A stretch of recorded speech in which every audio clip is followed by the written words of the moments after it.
আসসালামু আলাইকুম রহমতুল্লাহ বরকতুহ। আলহামদুলিল্লাহ আলহামদুলিল্লাহ।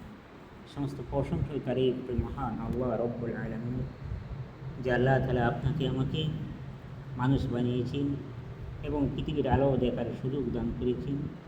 তো সেই মহান রবের শুকরিয়া আদায় করে আমি প্রত্যেকে বলি আলহামদুলিল্লাহ, যে আল্লাহ তাআলা আপনাকে আমাকে এই পৃথিবীতে পাঠিয়ে যে দায়িত্ব দিয়েছেন, সেই দায়িত্বটি হলো কোরআন শরীফের মধ্যে বলেছেন ওই উকিমুনাস সলাত, আমরা দিনে 5 বার সলাত আদায় করতে পারি। সেই জন্য নবী করিম সাল্লাল্লাহু আলাইহি সাল্লাম এই সলাত কায়েমের জন্য অনেক মেহনত পরিশ্রম করেছেন।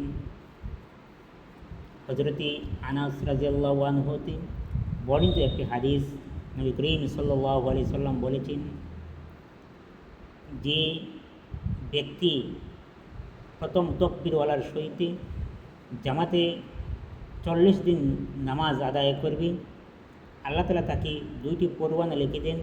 একটি সে মুনাফিক হতে মুক্তি, একটি সে জাহান্নাম হতে মুক্তি।